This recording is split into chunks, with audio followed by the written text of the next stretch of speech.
everyone, this is Shintai, and with me I have my good friend, Boss Man. What's up? This is the first episode of Shin and Bos after our pilot episode. And today, we're going to talk about Skyrim. Skyrim's been out for a while, but you know what? I don't care. I want to talk about Skyrim. So, yeah. I'm going to let you go first because you know way more about Skyrim than I do. You've been playing it a lot longer than I have. In fact, you're the one who so graciously and kindly gave me your own copy of Skyrim, so I can enjoy this game in all of its, wonderful splendor. So, yeah, why don't you go ahead and start? Quick story, I just want to explain exactly why I sent you the copy. What happened was I was so excited for Skyrim ever since they released the very first, gameplay footage of the game. So I actually pre-ordered it on Steam. And how it works, when you pre-order it, it'll be there, and it'll be when the game comes out, it will download automatically. And I'm like, okay, so I already have the game, now I just needed to wait. Now, my friends were all really excited, and they all pre-ordered the game at GameStop. So what happened was, they actually called me, and they're like, hey, do you want to hang out with us, while we wait for the game? I was like, oh, okay. And literally, I was just staying in the line, then they started to go get receipts. And I was like, you know what? I don't want to wait here for 3 hours for nothing. So when I went over to the cashier, I was like, is it too late to pre-order? It's like, no, you can pre-order. You can pre-order right now. I was like, okay. I actually paid for it because I wanted to, and just felt like it. I got the PS3 edition. Then I went back to the line, and then I started picking up my PS3 copy. Although I never played it, I enjoyed the little map that came with it, but because it's actually helpful because I actually had roads. But after that. Yeah, I noticed that the box did say, oh, blah, blah, blah, map inside. And I noticed there wasn't a map, and I was like, yeah, you probably did it. But, I'm a jerk. Horrible person. Nah, it's cool. I'm not... I really don't care. It's just the game has its own map. But the funny thing is, I never, ever, ever put it on my PlayStation. I actually just kept it on my side. I was kind of a jerk because when I first bought it, I had another friend who actually didn't buy the game. And I was like, bought it, was like, I got this for you. Nope! It's like, I was a jerk. But I had another friend borrow it. And he had a bunch of friends, and they're all they all played it until they got, until they're pretty much done with it. And then they got on their own. So I ended up getting my copy back, and I noticed that you didn't want to buy the game because Bethesda was jerks. They're not so much jerks right now other than their evil scheme with Microsoft. Let's make this awesome DLC and give it to the Xbox. Because they do it every single time with all of their games. They did it with Oblivion, they did it with Fallout 3, and they did it with Fallout New Vegas. They released the game, then they released the DLC, then they released a version of the game with all the DLC on the disc. And I was just waiting for that day to happen. And it's taken them a very long time to actually release the DLC. So I think they've gotten a bit smarter about it, actually. But, you wanted to borrow, you wanted to, have the game. And I was like, I have no use for this. I'll send it to you. Then after about 5 months, of waiting the game for it to come back. And, when I actually got the box. Yeah, it was something like 5 months. Yeah. And I finally sent it over to you, and now you have it, and, this is one of the best games ever. I wanted you to experience this as much as I have. Yeah, I've gotten up to something like level 25, I think. Yeah. And I've been really enjoying the game. It is, honestly, it's a lot of fun. I was really not a fan of Oblivion. Yeah. I mean, I'm not saying Oblivion's a really bad game or anything like that, but me personally, the level scaling is what really killed it for me. Now, some people assume I say that because I thought the game was difficult, and that's not the case. It wasn't... that kind of annoys me when people just assume that, oh, I don't like this because I sucked at it. No, I did not suck at Oblivion. Oblivion, if anything, even on the normal difficulty, was too easy. Especially towards the end of the game, when my character was really powerful, and since all the characters are scaled to your level, like all the enemies, fucking, like, bandits were attacking me with glass weaponry. To those who've never played any of the Elder Scrolls games, glass weapons are supposed to be, like, some of the highest tier, best weapons in the game. A bandit should not be able to get their hands on something like that. They got really ridiculous. Skyrim does that a little, but it's they only get like a helmet or like a piece of chest armor or boots. Well, the level scaling in Skyrim works differently. It's more like the level scaling that they did in Fallout 3 and Fallout New Vegas. And the way it works in that game is you'll have an enemy that's like, I don't know, level 5 or something. And then there'll be like a stronger version of that enemy, and he's on level 10. But that version of that enemy always stays on level 5 or on level 10. So you can be level 1, it's like, oh shit, this level 5 enemy is really tough. But then you get to level 7, you're like, this guy's a punk. But the level 10 version is still pretty tough. And then eventually you level up to the point where like, this guy's a punk now, you can beat him up. That's kind of what they did with Skyrim. It's kind of the same like theory. And I think that works better because you still get a sense of progression. Yeah. Though the problem with level scaling in the way that was done in Skyrim was if you're level 10, everyone's level 10. And that doesn't work very well because at that point, what's the point of leveling up anymore if everyone is going to be the same level? Well, sometimes in Skyrim you can have like a super, like you can get boost up either your spell or your melee, and you'll actually like, be pretty well. The best way is to also level up another skill, like if you're into armor, be well on smithing and be able to upgrade your armor super incredibly strong, or enchanting, and have like really well protective enchants or something like that.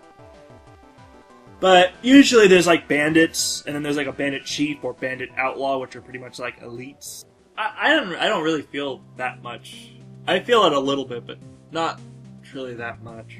Yeah, I think it works better in Skyrim because instead of having like every single fucking thing that you do levels up, it only leaves it for like the important stuff, like one-handed weapons, two-handed weapons,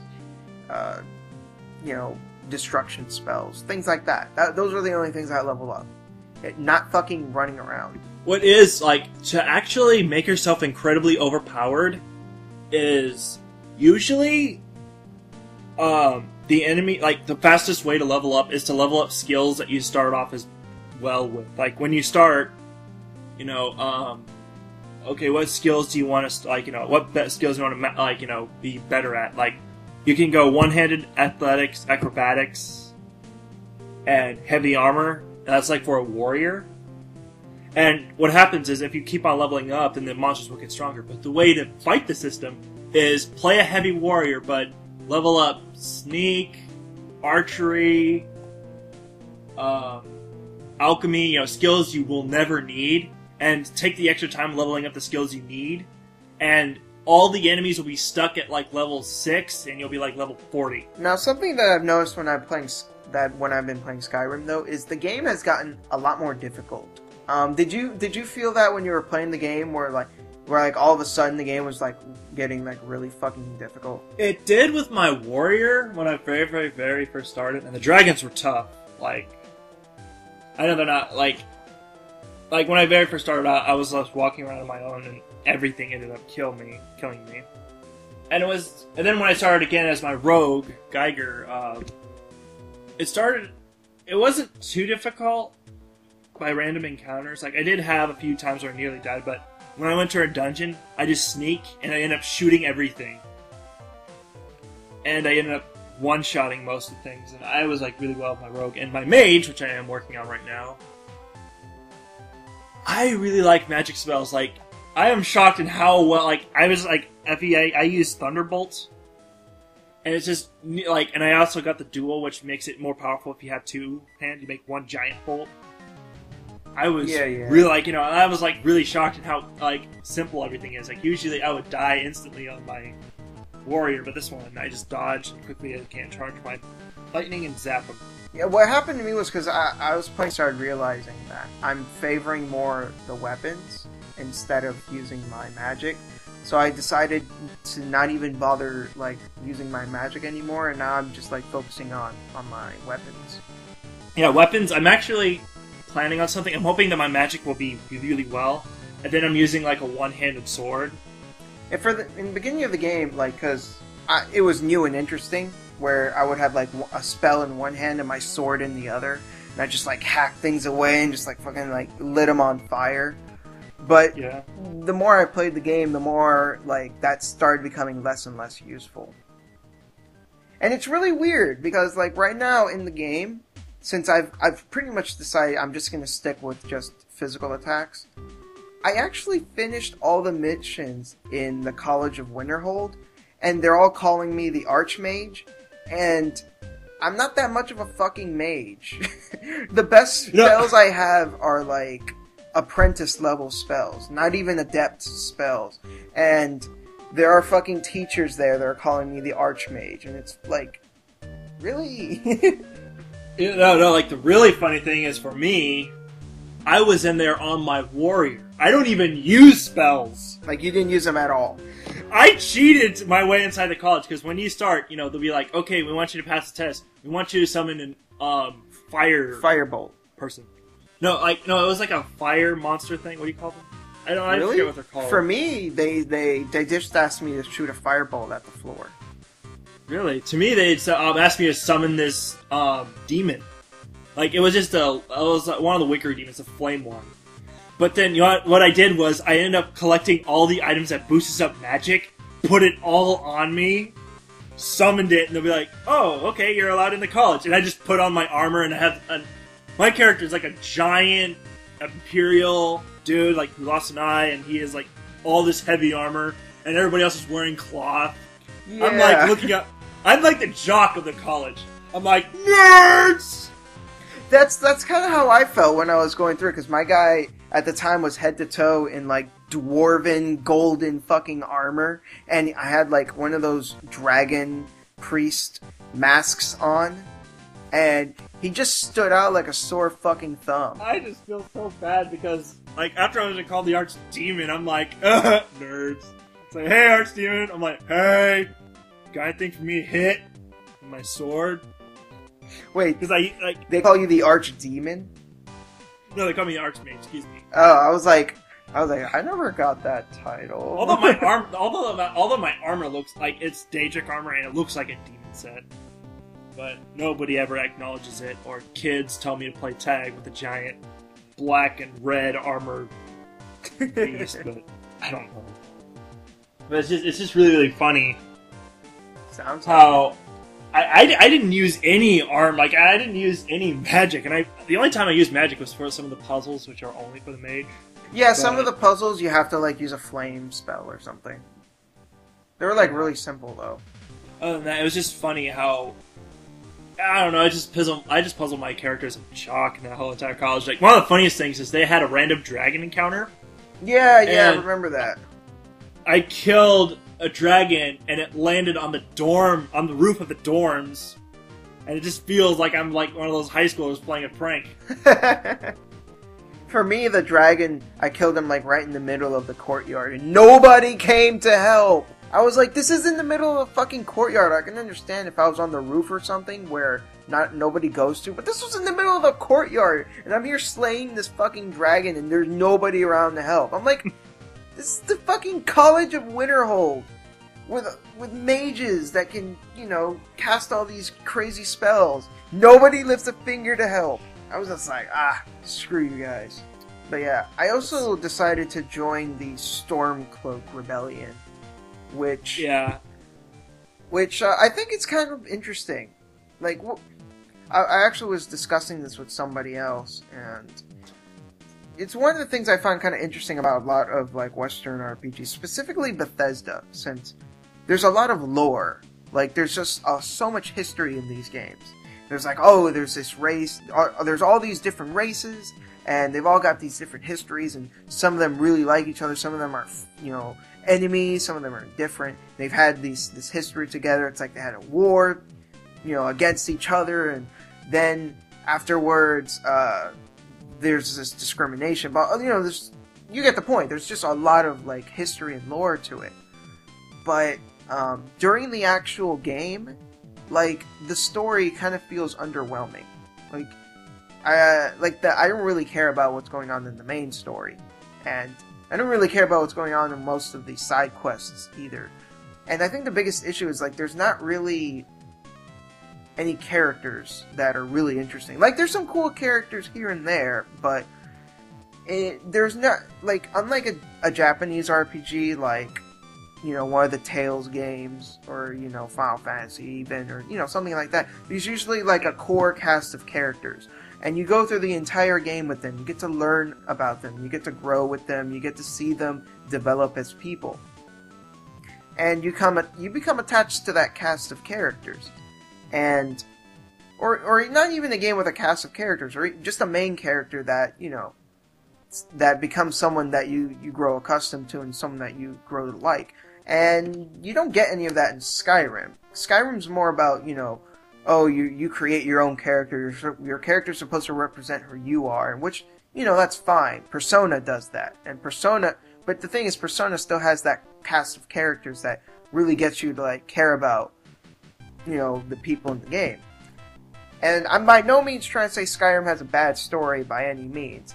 But, for me personally, I couldn't get invested in what was going on compared to something like Persona. Yeah. That's just me, though. I don't know how you feel about it. Well, to me, it's a way more interesting story than Oblivion. Way more interesting story. I don't even remember the story of Oblivion. Well, you start off as like a prisoner, and then you meet the Emperor, who is voiced by Patrick I was about to Stewart. say, Patrick Stewart comes in, and he's like, "You were the one from my dreams." Yeah. And he's always awesome, and then he's like saying, "Oh wait, you're the main character, okay, I'm gonna have to die." And so he dies, and he's supposed to take his amulet to this monk, and then this monk tells you, "Okay, we need you to find his only son, which is Martin." And then I need to go to the town where Martin is, and I got bored, and I ended up doing something else. Because, well, the Martin is voiced, like, weird thing is Martin is voiced by Sean Bean. Sean Baby? Which is, Sean Bean.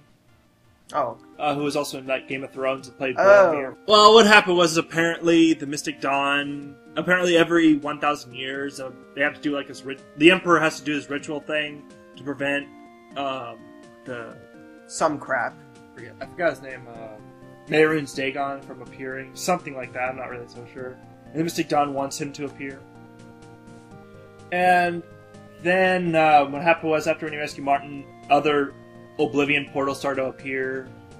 And, shockingly, I actually beat the main story, but I was incredibly bored. You're one of the only people I've heard that actually finished the main story, honestly. I know, like, I even had friends who are I have a friend who's like a hardcore Elder Scrolls fan. He knows, like, he loves Morrowind, he knows the story, and even he didn't beat the main story of Oblivion. I barely did, and I was so bored. It was very underwhelming. But, yeah. All you get is, like, the special armor set. But I did like the main story, and I'm not sure if you're far enough, but there is one really, really interesting character. I forget his name. But, have you ever gone completely, like, higher into the mountain? Which mountain? You know the mountains where the Greybeards are at? Yeah. Have you ever went higher? I think there was, like, an entranceway, and whenever I tried going, like, there was a strong wind, and it wouldn't let me. Yeah. Well, it's a bit of a spoilers, but there's a character up there, and he is actually the most awesome and interesting character I love talking to. Cool beans. I could spoil it, but I don't want to. But yeah, don't spoil anything. I but the main quest, my only problem is, the main quest is shorter. Like Oblivion, they stretched it so long, and it just got really, really annoying. Like it was too long. And then there was that one where you have to close Oblivion gates from the major cities, and the Oblivion gates was cool at first, then ended up being a chore. Yeah, they were. I remember them being like so really awesome. It's like, holy shit, it's a fucking Oblivion gate. And then you look over to the side, it's like, holy shit, there's this fucking like giant black thorns coming out of the ground and this giant red portal. It's like, oh my god, that's so cool.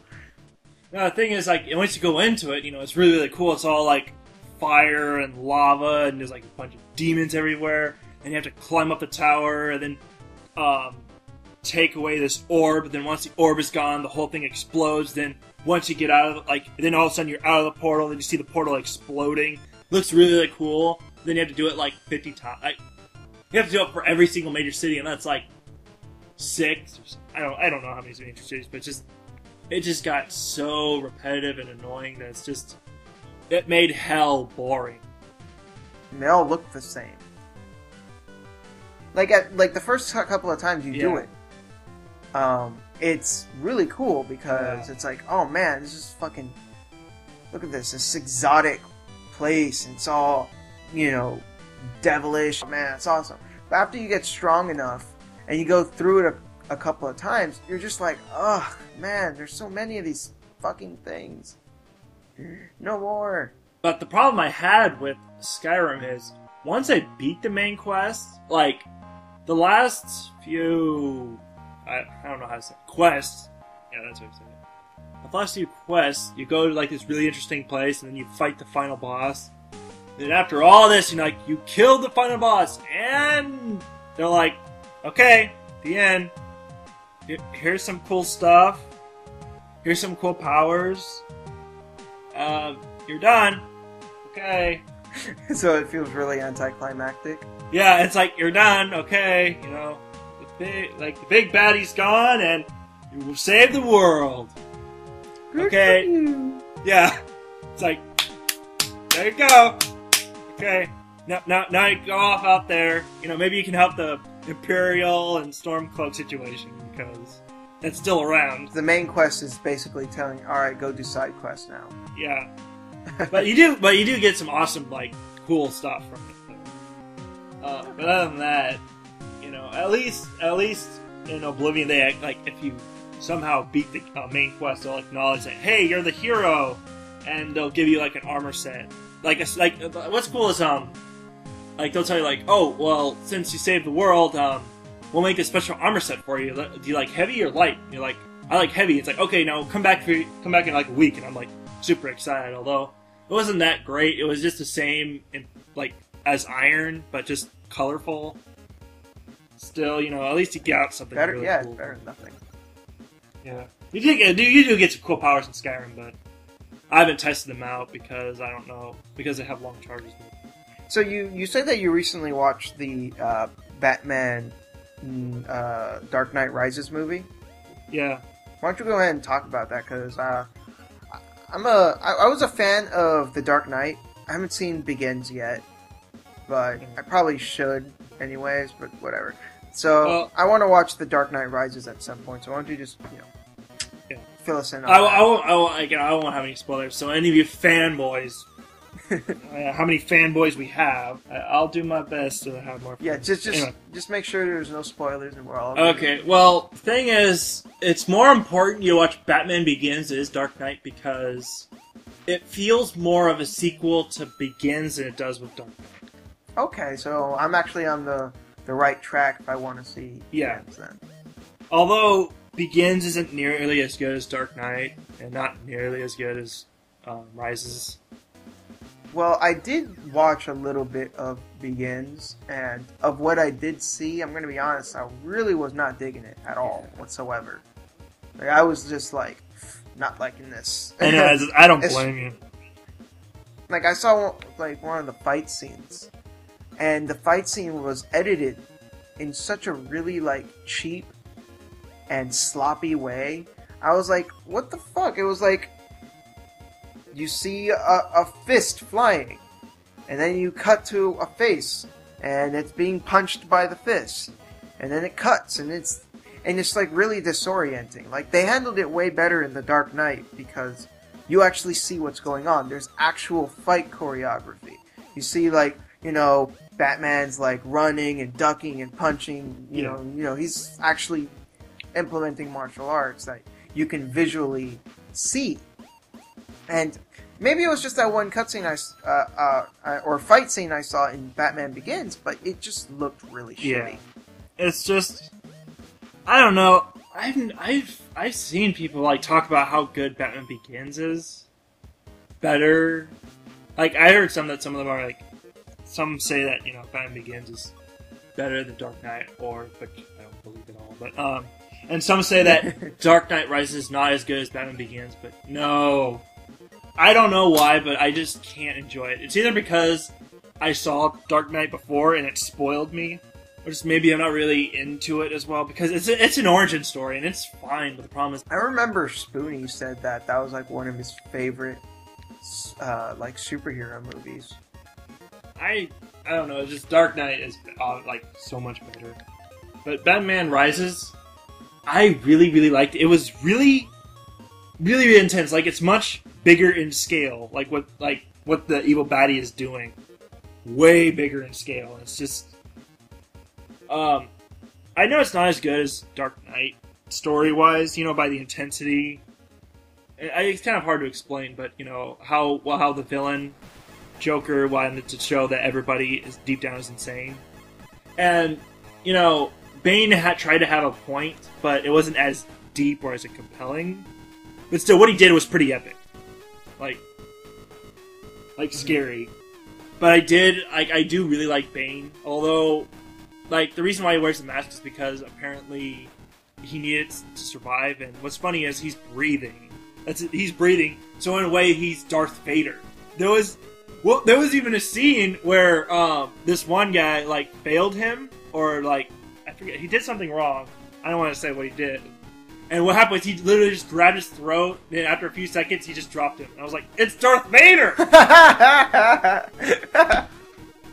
It's fucking Darth Vader. It's awesome. Although his voice doesn't sound as confusing as it does in the trailer, but you can hear that they it's voiced in.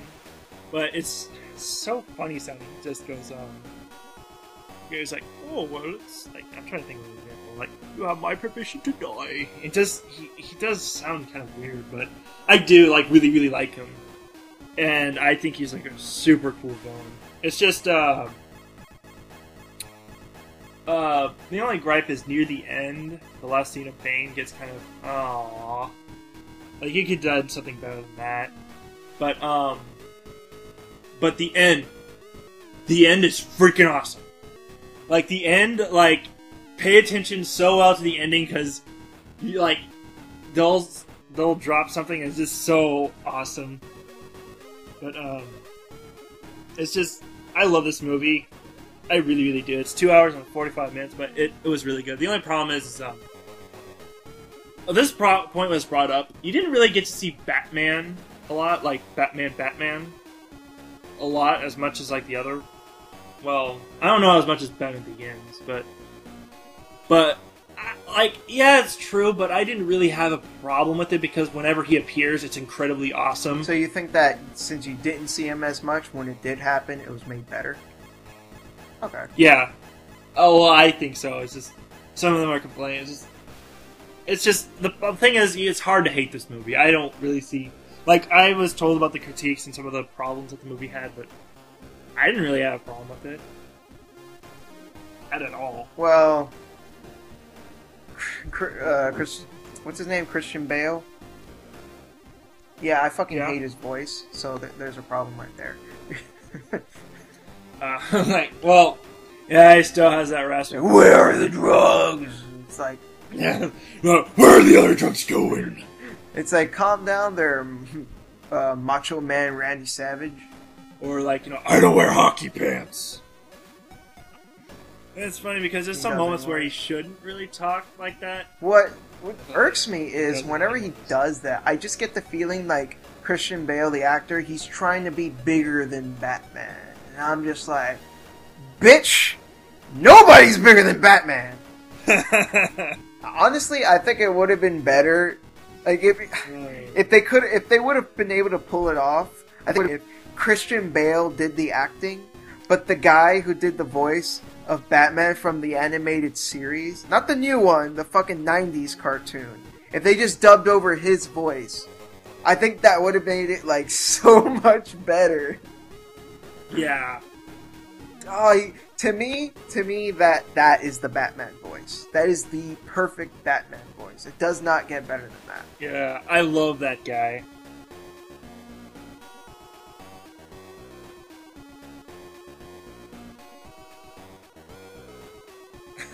What was cool was, it was like, I forget what, but they had him, Tara Strong, the guy who voiced Bender, the guy who voiced Fry.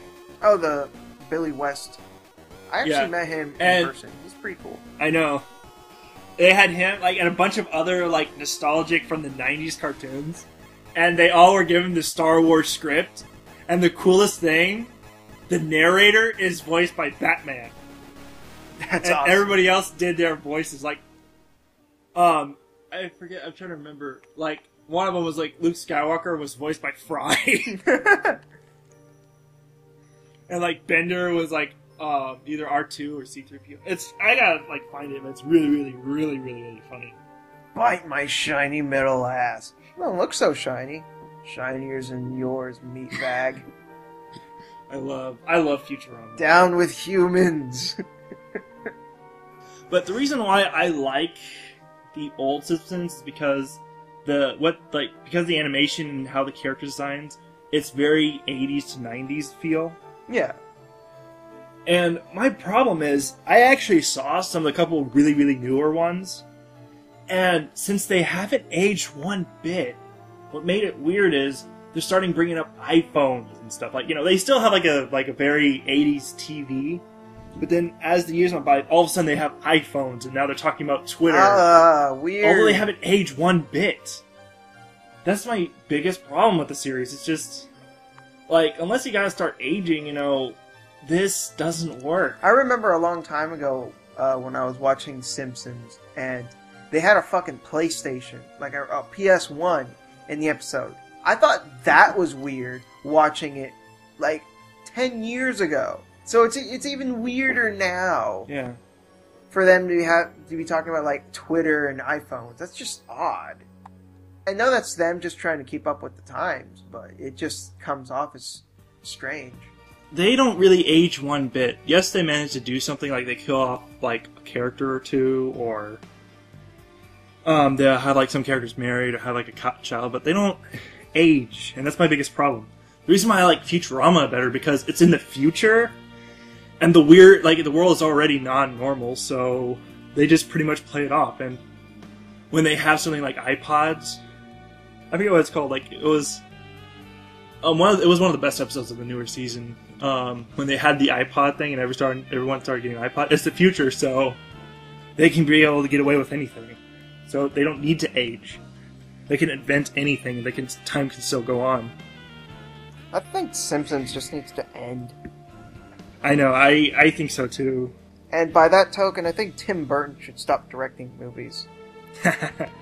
I'm not a Tim Burton hater or anything like that, because I actually think that Ed Wood and Nightmare Before Christmas are, like, some of the best movies ever made. Like, I think they're, like, really, really good movies. And I'm sure he has some other good movies I haven't seen yet, but he's just, ugh. Just the movies that he's been making lately. I mean, Corpse Princess, no, Corpse Bride, my bad.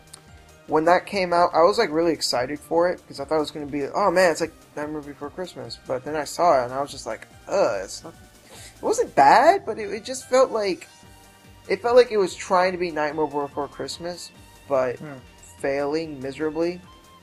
I never saw that movie. I had never heard anything about it, that's probably why. It wasn't a bad movie, but it lacked that same charm that Nightmare Before Christmas had. One thing that was kind of disappointing about, although I don't think he directed it, but Alice in Wonderland, I was so excited. Tim Burton's crazy antics could be able to make it awesome. But then, I think he just produced it, I guess. But it was so lame. It was just... I was so excited when that movie came out, and it was just like... It wasn't that good at all. It was just okay. I never watched it. I never planned to. It just Yeah. looking at it. I mean, it seems to me that Tim Burton nowadays, he just takes other things and Tim Burtonizes it. Yeah. I mean, to be fair, that the movie Frankenweenie, that looks like it could be all right. Yeah. But I don't know. Is there any other games that you've been playing? Mass Effect 3. Yeah, of course. I still haven't gotten my hands on that yet. Well, now I'm just playing Skyrim, but I just beat it as Female Shepherd. And I know this is gonna sound weird for me, but I freaking love Garrus. And I think Garrus is one of the best romance characters ever. Slightly better than Tali. Yeah, like I don't know. Like Tali was the most interesting romance character in Mass Effect 2. Mass Effect 3, Garrus is slightly better. Slightly. I mentioned that I do have the first Mass Effect, but I still haven't had the time to play through it yet. Yeah. So I've been playing other things like Skyrim. But oh my god, I fucking hate the fucking shooting controls. That took me a while. It's not fun. What's your thoughts on the overheat thing? That doesn't bother me. That's fine. That to me was alright. Between what they did in Mass Effect 2 and the overheating, I think I would have preferred the overheating, but I don't really mind either way. I like thermal clips better. What was funny is in Mass Effect 3, you actually meet this one person, he's like, yeah, things are getting intense here. It's like, I see a guy fighting over for a thermal clip. The guy's like, thermal clip? It's like, yeah, thermal clips. You know, they help recharge your, after when your gun overheats, you recharge with a thermal clip. It's like, don't you just wait for it to cool down? It's like, oh, you're talking about the older models. Well, you see, after the whole Geth battle, we started upgrading. He's like, but why? Like, why are you constantly getting thermal clip? Why don't you just wait? And he's like, well, it's like, well, it's, if you want to wait, you know, while the enemy's firing at you, you know, be my guest. And they're having this big old argument about the gun switch. Mass Effect 3 is really, really cool. So, in the first Mass Effect, though, I'm just so astonished that, like, between Mass Effect 1 and Mass Effect 2, the level up system is completely fucking different. Yeah. Well, And I'm just thinking to myself, like, why didn't you keep it that way? It was so much better in 1. In 2, it feels so watered down. 3, they kind of had a mixture of 1 and 2. Well, how it worked is, like, you know how you upgraded by bars? And Mass Effect, you know how Mass Effect 2 you upgraded bars? Like, okay, how about, let's say push, you know. You know that biotic ability push? Yeah. You know how you upgraded the bars, and at the last one you can be able to make, okay, you want to make your push a group AoE attack, so it's like 5 guys, or you want it to be one powerful one? Yeah, I remember that. How it works is in Mass Effect 3 is, after about the 3rd upgrade, you can have like 4 more bars to go, but they'll be like, okay, you want the push to be faster, or you want it to be more powerful. And then the next one you'll be like, okay, you want it to be more people, or you want to make it so that way, it'll recharge better, and you'll upgrade slightly. It's kind of different. It's up to you whether you like it or not, but I did like that better than Mass Effect 2, but I don't know about Mass Effect 3. I still need to get it. A lot of people seem to really like what they did with the new ending. There seem to be some people who are complaining, but I think the consensus, I think the majority of people are like, this is a lot better, and we're a lot happier with it. Well, it's just, if you didn't like the ending of the original Mass Effect, then the extended cut won't help you. My thoughts on the ending, I don't want to get into a major discussion, but my thoughts on it is, okay, the extended cut made it better, but to tell you the truth, even though it's probably never going to happen, the indoctrination theory is much more interesting than the actual ending. And I would think... that's actually a point I wanted to bring up. That is something I have a big problem with, the extended ending, because I really like the indoctrination theory. I read up on it, and I was just so into it, and I was like, man, this is so fucking cool. And I feel that with this extended ending, it's crushing the creativity of their fans. Yeah. It's spitting in the face of the creativity of their fans. Yeah. Like, the fans have come up with this fucking awesome theory. This theory has a lot of evidence backing itself up. And it's so cool. People thought of all the different angles that could be observed in the ending, and why it is the way it is. And my theory is, I think the indoctrination theory originally was going to be the ending, but BioWare didn't like that people were able to figure it out. And that's why the extended ending is the way it is. That's just my personal theory. I don't know. It's just, I don't really know exactly the truth. I wasn't really there, but I would rather go along with your indoctrination theory than what we had anyway. Oh, and also, speaking of, have you heard about Mass Effect Paragon End? Whoa, what is that? It's an anime. And whoa, I gotta watch that. But the problem, like, before you get all excited, the main character is James Vega, the muscle dude. That fucking guy? It's supposed to talk about how he lost his group from the Collectors when he was in a colony. But why couldn't we have an anime about fucking Garrus when he was like in between Mass Effect 1 and 2 when he built his own team and that guy betrayed him and shit? That would have been fucking cool. I know. Wouldn't that be better? I know. Fucking Vega? Are you serious? I was like, James Vega really not Tali, Thane, Legion, about his whole life as this whole Rex. You're gonna go with Vega? Really? I mean, I haven't played 3, so again, I can't comment much on his character. I'm just going by what I have seen in clips and stuff. But he doesn't really seem all that interesting. He just seems like a big jarhead. I did really how he's supposed to they made him to help with new fans who just played Mass Effect 3. He's very, very not so sure, and they have to explain things to him. I'm sorry, but if you're starting with Mass Effect 3, you're doing it wrong. At least with Mass Effect 2, you kind of, get a sense that you're missing something because you haven't played the first one. But from what I can see, 2 leads directly into 3. At least between 1 and 2, there was a year difference or something. And, it sets itself up again in 2. I don't know, it's just... Well, what's annoying is Nintendo just got into the bandwagon. It's okay, we're going to release Mass Effect 3, and I'm like, how are you going to do that?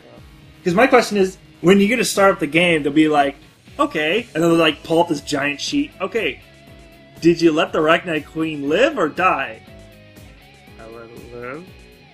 Did you let Rex live or die? And then you have to go through that. Okay, Mass Effect 2. How did you do in the suicide mission? And you're like, yeah. What did you do with the collector base and all this stuff?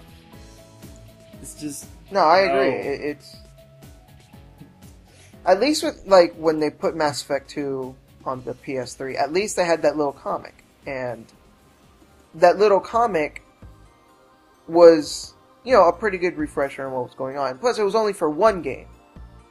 Yeah. For Mass Effect 3, what are they going to do? They're going to come out with a comic for both games? One big old long comic. Yeah. It'll probably be a Mass Effect...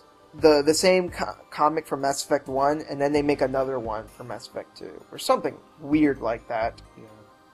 But on Mass Effect Paragon Lost, yeah, it's based off Vega, but that's not the thing. I actually saw a trailer of it. The art looks terrible. Aw, you serious? Yeah. Who did they get to make it? This is the saddest part. It's from the studio that got you, from this art studio of Ghost in the Shell. What? I know. I'm what? I don't know. It's probably fucking Ghost in the Shell. What? All of the Ghost of the Shell animes were drawn really well. Yeah. I even like the show. I didn't even like Standalone Complex, but it was drawn nicely. Yeah. Like it showed a Krogan from like the Blood Pack, and it looked terrible. I was like, do you know what a Krogan looks like? And Vorchas, they look less ugly, and I'm like, that's not a Vorcha. Ugh. Just the art. It's pretty bad to me. I don't know if it's gonna be good or not. James Vega. I don't know. I did kind of like James Vega, although he's a lot more funny if you play Female Shepherd, because he always hits on her. Really? Yeah. Can you have a relationship with him? No, you can't. What's funny is that'd be interesting. I don't know. The only thing that sucks about Mass Effect 3 is you don't really make new relationship. It carries over. Like whoever you romance in Mass Effect 1, they'll come back in 3, or whoever you romance in Mass Effect 2 will come over. Yeah, I kind of noticed based on some of the clips that I've seen that you don't really start any new ones, but you can have like flings. Yeah. You can just be like. You can be like Female Shepherd and have lesbian sex for no reason. Well, actually, the only one you can make a new relationship with is the lesbian and gay character. Although I did like them, and I really like Cortez. You know, it's just that's it, just the gay ones. But you know, there's no problem. I'm not having a problem with it. It's just that's it. I do find it kind of funny though, because like. In the Mass Effect universe, everyone always gets the impression that like Commander Shepard is like this intimidating, unapproachable character because of Shepard's a Spectre and stuff, and it's just a legendary hero. And yet Vega doesn't give a fuck and just hits on her anyways. That just cracks me up. It's like, holy shit! I didn't expect Commander Shepard to be so hot. The problem about Female Shepard is Jacob. Jerk. I mean, I know Jacob's not popular. Oh, I know. Oh, I know. But he's a jerk. I mean, the thing is, if you wanted the time between Mass Effect 2 and Mass Effect 3 is 3 months. That's not that much. Yeah. And Jacob already forgot about her and moved on. In 3 months. In 3 months. Yeah, I never liked Jacob to begin with. And also there's Thane, which I'm not going to spoil too much, but it's just, he was going to die. Yeah, that was sad. Yeah, like, you do know, like, I heard that there was a contest to, like, vote if you want Thane to live, but I think, like, they could write out the disease, but the thing is, it actually fit.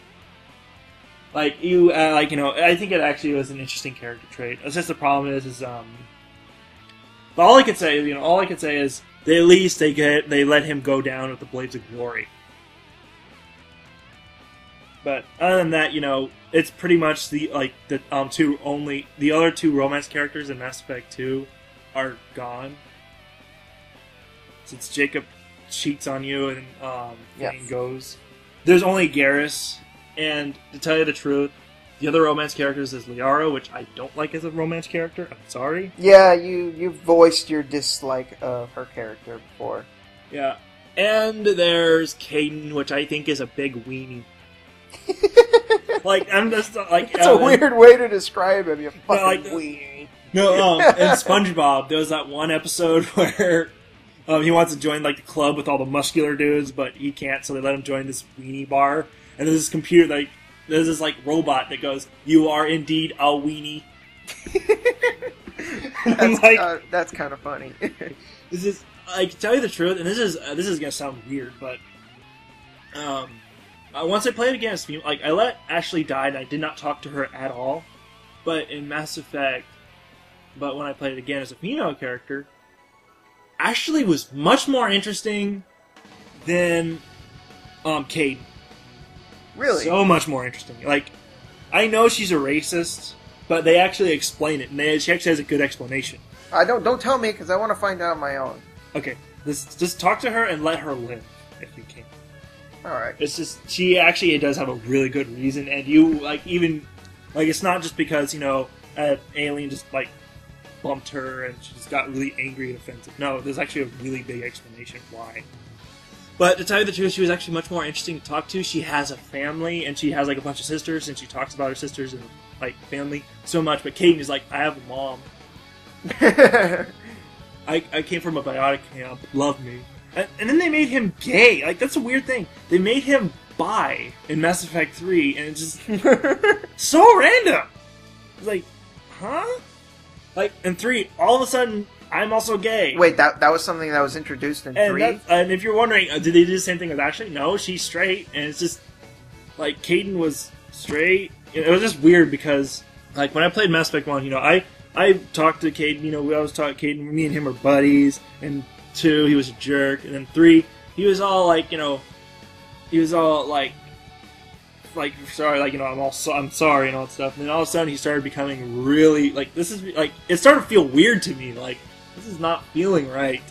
And, like, you know, this is not feeling right. Why are you getting all deep on me? I'm a little scared. And then what was funny was it didn't feel the same way when you're a female shepherd with Ashley.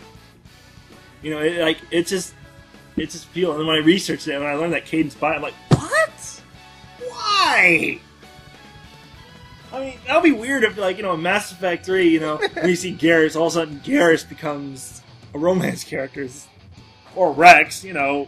It's like, oh yeah, my Brogan. Brogan! it's just like, I don't have a problem with gay people. If you're gonna make a character gay, you know, it's fine, but Caden, it just comes out of nowhere. It just feels weird. And, women like Caden the most, out of the polls, you know, they like Caden more, but no, Garrus is so much better. Actually, I was watching this girl on YouTube. Her name is Kawaii Princess. She's very cute. I recommend you check her out. Not just that, because she has good videos too, but she was talking about Garrus, and she made Garrus her love interest because that's like one of her favorite characters. And I was like, yep, she's cool in my book. I don't know. It's just this is gonna sound weird. I love Garrus. Like, that's the thing about BioWare, and this is actually a sad confession. BioWare always makes a game where there's always that one guy character, and I end up having more of a crush with than it does with a female character. Like, for example, in Dragon Age, I love Alistair so much than Morgan. Well, Alistair is a pretty funny guy. I really like that he's always, like, really sarcastic and stuff. And in Mass Effect 3, I like Garrus slightly better than Tali, and the reason why is because the thing that sucks about Tali, other than Mass Effect 1, is she always comes in the halfway point. Yeah, it does take a while before you meet her. And the thing that sucks is, like, when I very, very, very first played Mass Effect 3, you know, I was going through all the stuff that's happening. I got very, very nervous. It's like, did I skip the opportunity to get Tali? I was like, no, actually, you face against, like, you had to go, like, you know, you have to go help the Torians and Krogan. And I was like, you know, this would have been much more interesting if Tali was here, but you can't. And then all of a sudden the Quarians need help, and oh, now you can get Tali. It's just, it really, really bite me. And it's just, but with Garrus, you know, well, Garrus, it took you a while, but then you end up getting him, but you can't quickly get him. And Garrus actually just comes right in. You know, when you start off, okay, you're in outer space, oh, hey, look, Garrus! And now for something completely different. Have you ever heard of an anime called Skyrim? No. Another way people like to say is Scried. Well, you're familiar with the animation studio Sunrise? They've done every single Gundam ever. Okay. I'm like, they also did Cowboy Bebop. Yeah. Yes, to those who didn't know, Cowboy Bebop and Gundam, yeah, same studio. Mind blown? Yes. I had no idea. But anyways, back in 2001, this was around the time when computer-aided animation started becoming a thing. And one of the first anime that they did was Scried, or Scried, or however the fuck you want to say it. And this anime was out in Adult Swim when it first came out, and I really, really liked it when it was on Adult Swim. I remember watching it, and I remember thinking, like, wow, this is a really good show. I hadn't seen it for a very long time, but I recently, like, re-downloaded the episodes, and I'm starting to, like, re-watch them, and it still holds up. Like, the animation, like, you can definitely tell it's during that weird transition between like hand-drawn animation and the computer-aided animation, so it doesn't look as good as, say, Gundam 00, which looked fucking amazing. But, you know, it's still passable. It doesn't look like complete dog shit or anything. It still looks decent. But what's really good about the show is kind of like how unique it is, and kind of the themes that are tackled. Like, there are a lot of different themes in this anime, and all the themes are basically at the core of the story. Like, there's stuff about discrimination between race and discrimination between different classes. Like, there's this place called the Lost Ground, and that's where the altar stand users are. I mean, the altar users. The altar users are basically these people with these different abilities. Like, for example, the main character, he can outstretch his arm, and his arm will turn into this armored arm, basically. Like, his arm, like, transforms, and he also has these, like, spikes on his back, and whenever he uses a special attack, the spike will break, and, like, that's basically what will power up his attack, and he'll start, you know, rushing towards the enemy, and there will be like this like green flame behind him, kind of like propelling him towards the enemy so he can punch them. Or there'll be something like this one guy, like this guy he faces like in the first episode, where instead of the stand being something like his arm transforming, for this guy it was literally like a creature, and it, you know, was like this big creature that held him in one hand, and the other hand was like for punching. And it's really unique because, you know, it's like all the different characters who have these abilities are all like really different from each other. And what's also really cool is the game. I mean, not the game. The anime has this military called Hold, and they're basically people from the mainland. And they're there to kind of like make sure that people in the Lost Ground are like under control. Because basically all the people who have these powers, like except for the ones that work for the military, are all just like scattered around in the Lost Ground. And what's really awesome about this show, and I think it's the thing that really makes this show work, is in the first episode, the main character Kazuma has, like, he fights this other guy. I fucking forget his name. I wish I remembered, but the main character just before that beats the shit out of this other guy like it was nothing. But when he fights this guy, he gets slaughtered. He gets completely defeated, like, so easily. And, you know, before that point, you in your mind, you're like, wow, this guy's, like, really badass. And then this other guy comes in, and he just fucking destroys him. And that's really awesome, because the rest of the show, the two of them are always going at it. It's this great rivalry. And it's so good that, like, 10 years later, I still remember, like, just how awesome this rivalry was. Because another great thing about the show is, like, as the show progresses, the main character slowly becomes more powerful. You really get a sense of, like, progression for his character. Like, not just him as a person, but also, like, his powers. Like, his powers, like, throughout the course of the story, you know, start escalating. And he starts getting, like, way more powerful. But so does the other guy. And that great rivalry between the two of them really makes the show. Because, like, it's not even like that the other guy is, like, a bad person. It's just, or, you know, and even by the end of it, the two of them kind of, like, you know, have a begrudging respect for each other, and they even have to work on the same, not much of a spoiler, but at one point they do have to work with each other for a little bit, but they never really like each other. Even when they're fighting for the same thing, they're still like, fuck you. And it just, and it's not stupid. Like, yeah. It's not just like, oh, I don't like you because whatever. It really feels like the relationship has a lot of weight to it. And honestly, I really recommend you check it out. It's really good anime. Yeah. I'm rewatching it, and it's still good. It still holds up. The only real issues with it are Like I said, the animation isn't the best. Like, it's not terrible, but like it could have been better. And another thing that's a little annoying is it's one of those animes where they scream out the name of their attack. So I think like the main character's like rushing bullet or some shit like that. I don't know. But other than that, it is really fucking good. So I think we've been going on for like quite a while, like a little over an hour. Yeah. So you want to wrap it up? Sure. So this is the first episode of Shin and Bos. Hopefully we'll have more views than the last one.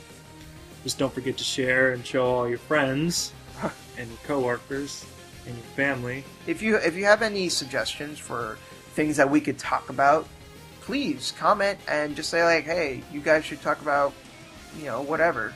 We'll take it into consideration so long as it isn't like really ridiculous or something that we don't know anything about. Like, hey, you guys should talk about baseball.